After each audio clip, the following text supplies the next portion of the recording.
This episode isn't theory, it's a visual breakdown of what the world map used to look like, and what they're still hiding beneath ice, flags, and forbidden lines. If the map is false, everything else is too.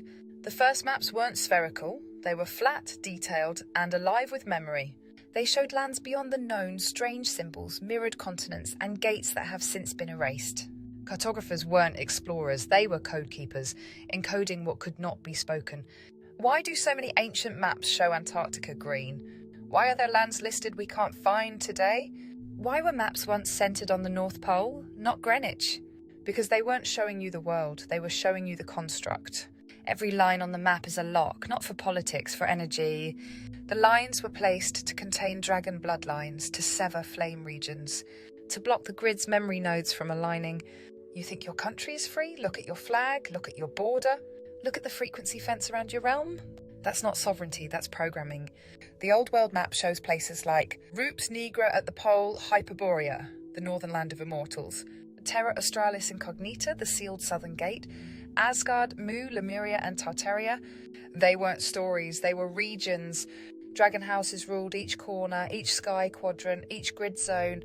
That's why the lines changed after the reset, and why no modern map shows what came before. If the map is alive, the lands are hidden. If the borders are drawn in blood, then what else are they hiding? Here's the truth. There are places that don't exist on modern maps, not because they're fake, but because they were erased.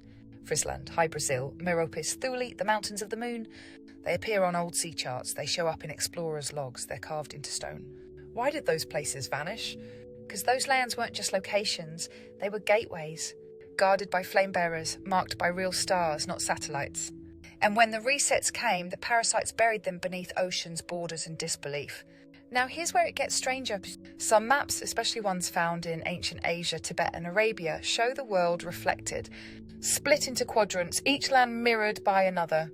A world above, a world below, a continent where the stars meet the sea. The sky grid and the world map were once aligned.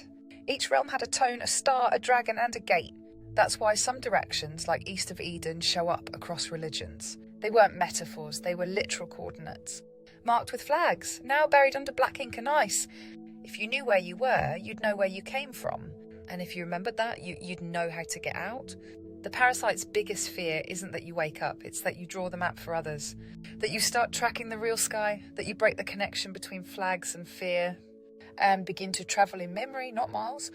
Because this isn't just about the Earth, it's about the construct you were born into. A sealed system, a loop, a flattened copy of what once breathed. And the more you look at the map, the more you'll see the cracks. So here's what you need to ask. Why does every flag fly over stolen land? Why do no borders align with natural energy points? Why is Antarctica missing from most school maps? And who drew the first line? The truth is simple. You were born into a map that was designed to contain you, not guide you. The real world still exists, but you won't find it on Google Earth. You won't find it in classrooms, and you sure as hell won't find it on the evening news. You'll find it in symbols, in the dragon lines, in the stars they tried to dim. What if I told you the map itself is a spell? Cartography wasn't just science, it was ritual. The first map makers were priests, royal servants, and secret order initiates. They didn't just mark land, they bound it. They used geometry, sacred math, and bloodline alignment to anchor power into paper. Every curved line, every point of latitude, every false meridian was set to trap the dragon grid beneath their feet. Why do you think conquering a land meant naming it? Because naming is binding, it's ownership by frequency. And once the parasite drew the map, they didn't need to rule by sword anymore. They ruled by belief. Google Maps, Apple Maps, satellite grids, they show you the surface, but they hide what's underneath. No energy lines, no ancient cities and no pyramids under jungle, no evidence of resets, no dragon fort shapes, even though they're visible from sky view. Ask yourself, why do your maps always want location access? Why does every app need to track your position? Because they've turned the map from a tool of orientation into a weapon of surveillance. And when they know where you are, they can control what you see. That's not navigation, that's containment. Now here's what they can't control. The dream map, the inner memory field, the astral geography that only flame bearers can access. When you begin to dream of places you've never been, cities made of crystal, inverted sky realms, golden islands, that's not fantasy. That's soul recall. You're not imagining them, you're remembering them. Because the real map isn't out there. It's in you, your blood, your bones. And when the timing's right, your memory will show you the route home. The real world wasn't lost, it was covered. With borders, with flags, with ink, with lies. But now you know what to look for. And once you see the pattern, you can't unsee it. So here's what's next. Decode the flags, decode the map, reclaim the realm. They didn't just fake the map, they used it to build time itself. You think you live in 2025, based on what? The prime meridian, 0 degrees longitude, was set at Greenwich in London. Why? Because they needed a central control point for time, direction, and memory. They severed the natural rhythm. They ignored the solar gates, the lunar patterns, the true north field. Instead, they created a clock grid based on power, not truth. Time zones were never about helping people travel. They were about creating a new artificial timeline, one that only works inside the construct. Outside of this system, time doesn't even work like that. Every major ancient map, it passed through the hands of Rome.